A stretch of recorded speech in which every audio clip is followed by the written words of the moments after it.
시청자 여러분 반갑습니다. 6월 23일 목요일 손상TV의 직언직설을 시작하겠습니다. 자, 오늘은 생방이 아니라 녹화라서 좀 이해를 하시기 바랍니다. 밖에 비가 엄청나게 많이 쏟아지던데 여러분들 비 피해 없도록 각별히 조심하시기 바랍니다. 그동안에는 우리가 국내 문제가 너무 형편없이 돌아가서 많은 시간들을 뭐 이준석이다, 이재명이다, 국민의힘이다, 민주당이다, 문재인이다, 뭐 윤석열이다, 한동훈이다 등등 이런 곳에 많이 쏟아부었는데 오늘은 이 한반도 문제를 좀 짚어보겠습니다. 전쟁이 나고 안 나고를 떠나서 도대체 한반도가 지금 어떤 상황에 처해 있는지 이걸 좀 알아보다가 이걸 우리 시청자분들에게도 좀 알려야 되겠다는 생각을 하고 이 방송을 준비했습니다. 윤석열 대통령이 오는 29일과 23일 나토 정상회의에 참석을 합니다. 윤 대통령이 이 정상회의를 계기로 추진하는 한미일 정상회담 등에서 북한의 핵위협에 대한 안보 협력을 끌어내겠다 이런 방침입니다. 우리 시청자분들께서도 잘 아시다시피 문재인 정권 5년 동안 박근혜 정부까지 튼튼하게 구축해왔던 이른바 미국과 일본과의 이 관계를 거의 파탄 수준까지 끌고 가지 않았습니까? 한미 관계는 거의 온 곳곳에 균열을 일으키고 일본과는 아예 담을 쌓는 지소미아 파기 상태까지 가지 않았습니까? 이러한 한국과 미국과 일본의 관계를 윤석열 대통령이 더 튼튼하게 복원하려고 하니까 지금 북한과 중국이 난리법석을 떨면서 한반도의 군사적 위협 수위를 계속해서 끌어올리고 있는 것입니다.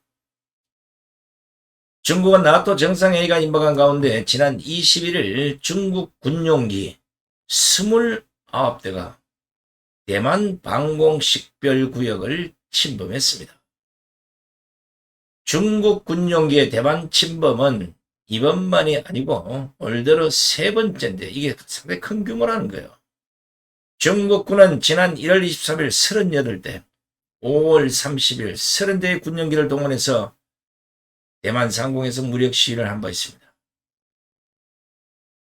이번 훈련과 관련해서 중국의 관영 항구시보는 J-16 전투기, Su-30 전투기, J-11 전투기, H-6 폭격기, Y-8 및 Y-9 대잠 초계기, KJ-500 조기경보기, Y-20 공중급유기 등 모두 21대의 군용기가 대만 전 해역에서 새로운 전술훈련을 실시했다고 뻔뻔하게 보도한 겁니다. 그러면서 한국신문은 이번 훈련은 하나의 중국이라는 이 원칙에 대한 미국의 도전과 대만의 위험하고 급진적인 분리 움직임을 보인 가운데 실시됐다. 훈련 배경까지 설명을 했던 겁니다. 한국신문은 이어 군 전문가들 말을 인용해서 이번 훈련은 나토 정상회의를 앞두고 단행됐다고 설명을 하면서 미국이 나토 정상회의에서 유럽과 아시아 국가들을 선동 중국 견제에 나설 것이다. 이런 전망을 내놓았습니다. 이와 함께 미국 칠함대 속 핵추진 항공모함인 에이브러햄 링컨호가 필리핀 해에 진입을 하자 중국군이 경고 차원에서 출격을 했다는 분석도 있습니다. 바로 이 링컨호에는 미국의 최신의 스텔스 전투기인 F-35C와 F-18 그리고 슈퍼 호넷 전투기 80여 대가 실려있는 대형 함대라고 합니다. 중국은 대만 해협 인근에서 전투기 등 군용기를 대거 동원해서 무력 시위를 하면서도 나토 정상회의 결과에 촉각을 곤두세우고 있는 것입니다. 중국뿐만 아닙니다. 북한도 남한에 대한 군사적 위협 수위를 계속해서 끌어올리고 있는 정황들이 속속들이 확인이 되고 있습니다. 북한 조선중앙통신이 오늘 김정은이 최근 노동당 중앙군사위원회 제8기 제3차 학대회를 주재하고 전방부대 작전계획 수정안을 논의했다고 밝혔습니다. 작전계획 수정안. 이 때문에 최전방부대에 소형 핵탄두를 탑재한 이른바 단거리 탄도미사일을 전진 배치할 가능성에 지금 무게가 실리고 있는 겁니다. 단거리 탄도미사일 아시죠? SRBM. 아시다시피 문재인 정권이나 또 윤석열 정권 출발하자마자 밥 먹듯이 쏘아대던 이 미사일을 북한은 이달 초 단거리 탄도미사일 8발을 섞어서 동시에 쏘아댔습니다. 당시 4곳에서 발사한 그 미사일은 확인 결과 KN-23 북한판 이스칸데르 그리고 KN-24 요거는 북한판 에이테킴스 그리고 KN-25 인초대형 방사포 그리고 지난 4월 16일 처음 시험 발사된 신형 전술 유도 무기 등입니다. 바로 이럴 미사일이 제7차 핵실험을 통해서 핵탄두 소형화 성공을 입증한다면 핵탄두를 장착할 수 있는 미사일들로 알려지고 있습니다. 앞서 북한은 지난 4월 앞으로 전술 핵무기를 최전선 포병부대에서 운영한다고 밝혀서 단거리급 핵발 수단을 최전방에 강범위하게 배치할 계획임을 공개한 바 있습니다. 북한의 최근 정세와 관련 통일부는 북한 조선노동당 중앙군사위원회 8기 3차 학대의 사항에 대해서는 우리 측에 대한 군사적 위협 수위를 증가시킬 가능성이 크다고 관측을 했습니다. 통일부는 또 북한은 전원회의에서 강대강 정면 승부 투쟁 원칙을 재치명했고 공화국 무력이 강행 추진할 전투적 가압을 얘기했다면서 이번 중앙군사회의에서는 이행을 위한 세부 계획을 마련하는 것으로 보인다고 강조를 했습니다. 뭔가는 사고를 칠 것 같은 생각이 들긴 합니다만은 통일부는 북한이 공개한 회의 사진을 보면 의도적으로 남한 동부 지역을 공개한 것으로 보인다면서 이런 점들을 볼 때 우리 측에 대한 군사적 위협 수위를 증가시킬 가능성이 큰 것으로 판단된다고 밝혔습니다. 자, 이게 바로 이제 우리 측에 대한 군사적 위협 수위를 증가시킨다. 북한이 지금까지 보여왔던 지난 70년의 역사를 돌이켜보면 북한은 6.25 전면전을 제외하고는 밥만 먹고 때만 되면 시시때때 크고 작은 국지전을 통해서 남한을 괴롭혀왔습니다. 심지어 천안함 폭침, 연평해전, 좌우를 가리지 않고 어느 정권에서나 국지전을 통해서 남한에 대한 공격 수위를 높여왔던 것입니다. 따라서 문재인은 대북 규장평화쇼로 흔히 말로 김정은이의 수석 보좌관, 수석 대변인 이런 행동을 해왔기 때문에 또 남북 연락사무소 파괴되고 삶은 소대가리 때때 어떤 얘기를 해도 딱 굴욕적 대북 정책을 해왔기 때문에 국지전에 있든 뭐가 됐든 불필요한 행동은 하지는 않았지만 윤석열 대통령은 후보 시절에도 강력한 대북 응징 자세를 보였기 때문에 북한이 뭔가는 한번 저지를 것 같은 생각이 듭니다. 이거 우리 군이 철저하게 대비를 하셔야 할 겁니다. 특히 북한이 이번 회의에서 핵실험 실행을 조율할 가능성에 대해서는 핵실험이라는 세 글자는 없었지만 관건 당면 현안 확정 의지를 상정했다고 한 부분이 있다면서 정부는 모든 가능성을 열어놓고 예의주시 중이라고 설명을 했습니다. 그런데 이번 북한의 당 중앙군사위 회의는 상당히 이례적입니다. 사흘 이상 진행을 하고 있다는 겁니다. 당 중앙군사회의는 김정은이 집권 후에 지금까지 17번째 열린 건데 앞선 사례 16번은 모두 회의가 하루뿐이었습니다. 근데 이번에는 지금 사흘째 가고 있어요. 북한의 이번 회의는 당 중앙위 8기 5차 전원회의에서 공화국 무력과 국방연구 부분이 강행 추진해야 할 전투적 가업, 이것을 요구한 데 열렸습니다. 북한은 이번 회의 의정으로 강권적 당면 국방건설 임무 확정 등을 제시한 바 있습니다. 뭔가는 한번 맛을 보여주겠다.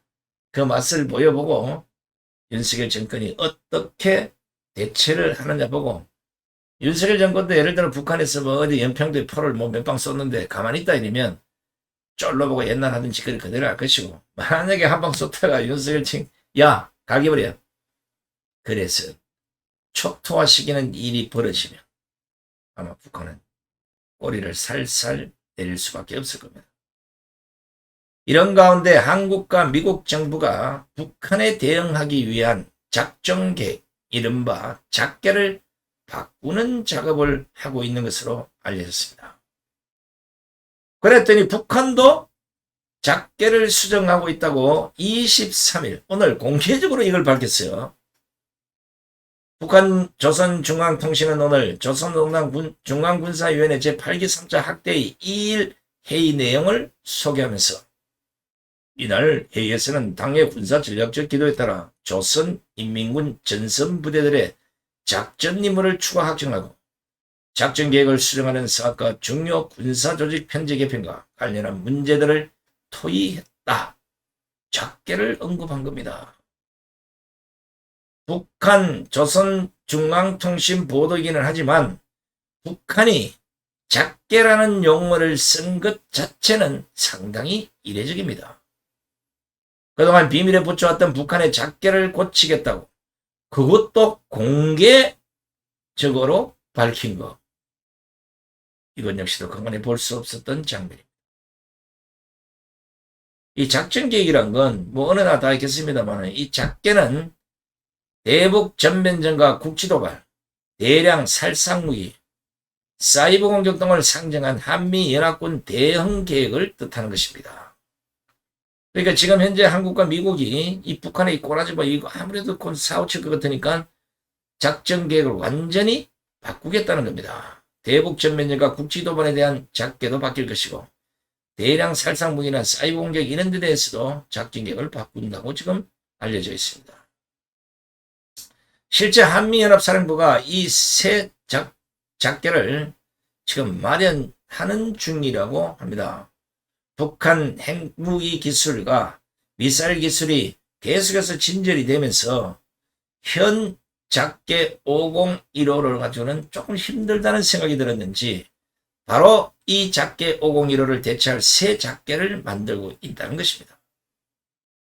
물론 뭐 새로 만들어지는 작계는 한국과 미국 양국 군이 만들고 있습니다. 이미 원인철 합동참모의장은 지난 3월 30일 하와이에서 마크 밀리 미국 합참의장과 만나서 전략기획 지시에 서명을 했다고 합니다. 이런 상황에서 북한이 작계를 수정하겠다고 공개 발표한 것이기 때문에 북한의 작계 수정은 한미에 맞대응하려는 행동이 아닌가 하는 생각이 듭니다. 물론 이와 관련해서 군사 전문가들은 북한의 움직임은 작전 범위를 기존의 휴전선을 비롯한 서울과 수도권 인근에서 사실상 한반도 전역으로 확대하는 작전 계획을 수립 확정한 것으로 분석을 했습니다. 예전에는 그냥 국지전이 됐든 뭐가 됐든 서울 수도권만 점령하면 한반도 먹는 장난도 아니다 이런 생각이었는데 지금 보니까 안 되겠다 싶으니까 이제는 북한의 이 공격 작전 범위를 단순히 휴전선이나 서울 수도권 인근만 아니라 쫙 아래 남쪽까지 공격 범위 안에 다 집어넣었다는 겁니다. 김준락 합동참모본부 공부실장은 이날 오전 브리핑에서 우리 군은 관련 동향에 대해서 예의주시하고 있다면서 현재까지는 추가로 설명해 드릴 만한 내용은 없다고 밝혔지만 우리군은 이날 북한 발표에 신중한 반응을 보이고 있는 것은 사실입니다. 그런데 23일자 조선중앙통신 보도를 자세히 보면 북한이 작전 범위를 사실상 한반도 전역으로 확대하는 작전 계획을 수립한 것으로 보이는 그 장면이 나옵니다. 이날 통신에는 군사작전을 총괄하는 리태섭 군 총참모장이 김정은이 앞에서 동해안 축선이 그려진 작전 지도를 걸어놓고 설명하는 모습이 담겨있는 사진이 공개됐습니다. 사진 속의 그 지도는 모자이크 처리가 돼서 잘 알 수는 없지만 지도의 윤곽으로 밀어볼 때 바로 이것이 경북 포항까지 남쪽 동해안 축선이라는 것을 알 수가 있는 것입니다. 따라서 남측 지역을 타격할 수 있는 기종별 북한군 전력을 지도에 표시했거나 남한 및 주한미군의 배치 전력을 지도상에 표기했을 것으로 추정이 됩니다. 물론 북한은 앞서 지난 2017년 8월에도 김정은이 괌 포위 사격 방문을 보고 맞는 장면을 보다면서 지소 내부에 걸린 남조선 작전지대 지도를 그대로 노출하는 데의 방식으로 대남 압박 효과를 노려온 적은 있습니다.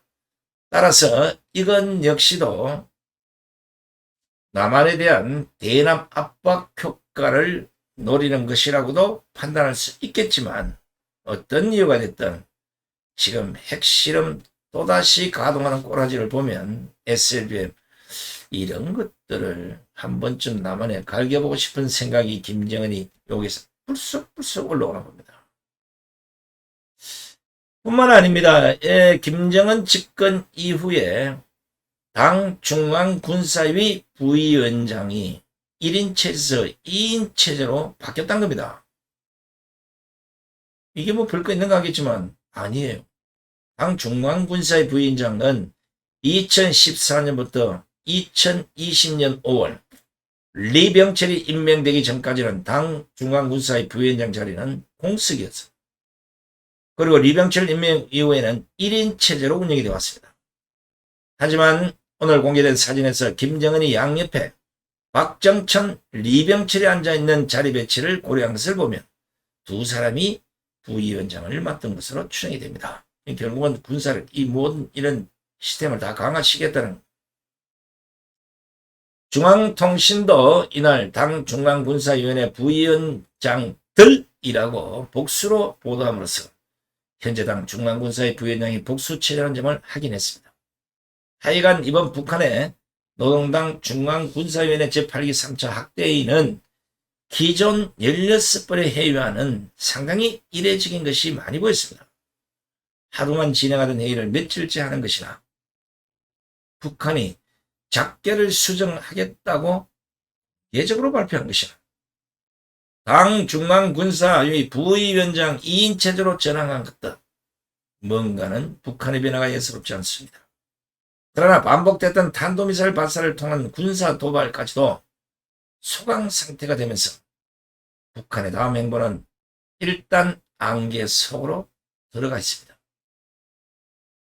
북한의 이러한 분위기 속에 건영세 통일부 장관은 북한의 리승건 통일전선부장을 본인의 카운터 파트너로 지목하고 언제 어디서든 대화할 뜻이다고 밝혔습니다.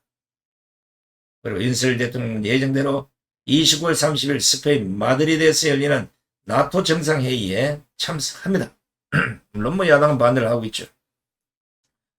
윤 대통령은 이번 나토의 참석을 계기로 핵 위협에 대한 한미일 안보 협력을 끌어내겠다는 의지, 그리고 자유민주주의 가치의 안보 네트워크 구축뿐 아니라 원자력 발전 기술 수출 등 실리 외교전에도 나선다는 방침입니다.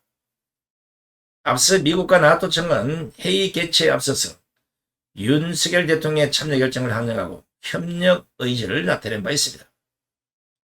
대통령 비서실에 따르면 윤 대통령은 이번 방문에서 한미일 정상회담이 성사되는 경우 초점을 북핵에 두고 안보 협력을 논의할 예정이라고 합니다.